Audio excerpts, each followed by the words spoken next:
Le Livre du ciel, tome 12, 8 mai 1919. Jésus souffrit sa passion intérieurement de la part de sa divinité et extérieurement de la part des hommes pour réparer à la fois les péchés intérieurs et les péchés extérieurs de l'homme. Je me trouvais dans mon état habituel. Je pensais aux souffrances de mon adorable Jésus, spécialement à celles que sa très sainte humanité a subies de la part de sa divinité au cours de sa vie terrestre. Je me suis sentie attirée dans le cœur de mon Jésus. J'ai pris part aux souffrances que sa divinité fit souffrir à son très saint cœur durant le cours de sa vie terrestre. Ces souffrances sont très différentes de celles qu'il souffrit de la part des Juifs pendant sa passion.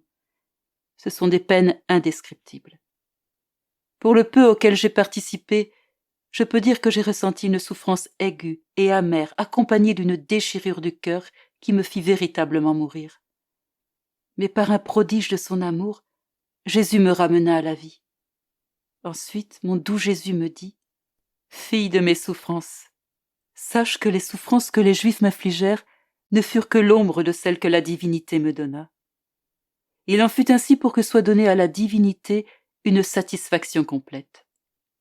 L'homme qui pêche offense la majesté suprême, non seulement extérieurement, mais aussi intérieurement. Il défigure la partie divine infusée en lui quand il fut créé. Le péché se forme en premier lieu dans son intérieur et ensuite dans son extérieur. Très souvent, c'est la plus petite partie qui est extérieure, la partie majeure se trouvant à l'intérieur. Les créatures étaient incapables de pénétrer dans mon intérieur et de me permettre de satisfaire pour les offenses faites au Père par leurs fautes intérieures. Ces offenses blessent la partie la plus noble de leur être, leur intelligence, leur mémoire et leur volonté, là où est imprimée l'image divine. Qui donc pouvait acquitter cette dette puisque la créature en était incapable? La divinité elle-même. Pour cela, il fut nécessaire qu'elle se fasse le bourreau amoureux de mon humanité. La divinité voulait que la satisfaction soit complète, tant pour les fautes intérieures des créatures que pour leurs fautes extérieures. Par la passion que les Juifs m'ont fait subir, j'ai pu redonner au Père la gloire extérieure dont les créatures l'avaient privé par leurs fautes extérieures. Par la passion que la divinité m'a fait subir intérieurement tout au long de ma vie terrestre, j'ai satisfait pour les fautes intérieures de l'homme.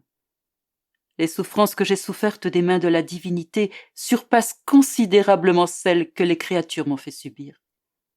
Comprendre cela n'est pas facile pour l'esprit humain. Entre l'intérieur de l'homme et son extérieur, il y a une grande différence.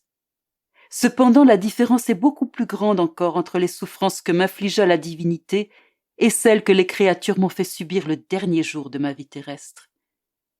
Les souffrances qui me furent données par la divinité étaient des lacérations cruelles, des souffrances surhumaines me donnant des morts répétées autant dans mon âme que dans mon corps. Pas une seule fibre de mon être ne fut épargnée. Les souffrances qui me furent données par les Juifs étaient des souffrances amères, certes, mais elles n'étaient pas des lacérations capables de me donner la mort à chaque instant. Seule la divinité avait le pouvoir et la volonté de faire cela. Ah, combien l'homme m'a coûté! Cependant, il reste indifférent et ne cherche pas à comprendre à quel point je l'ai aimé et j'ai souffert pour lui. Aucune créature ne peut comprendre tout ce que j'ai souffert dans la passion que les Juifs m'ont fait subir. À plus forte raison, aucune ne peut comprendre les souffrances beaucoup plus grandes que j'ai subies de la part de la divinité. Voilà pourquoi j'ai tant tardé à révéler ces dernières. Mon amour veut trouver une issue chez l'homme et en recevoir un retour d'amour. Ainsi, je t'appelle à t'immerger dans ma volonté où toutes mes souffrances sont agissantes. Je t'appelle non seulement à prendre part à mes souffrances, mais au nom de toute la famille humaine, à les honorer et à me donner un retour d'amour.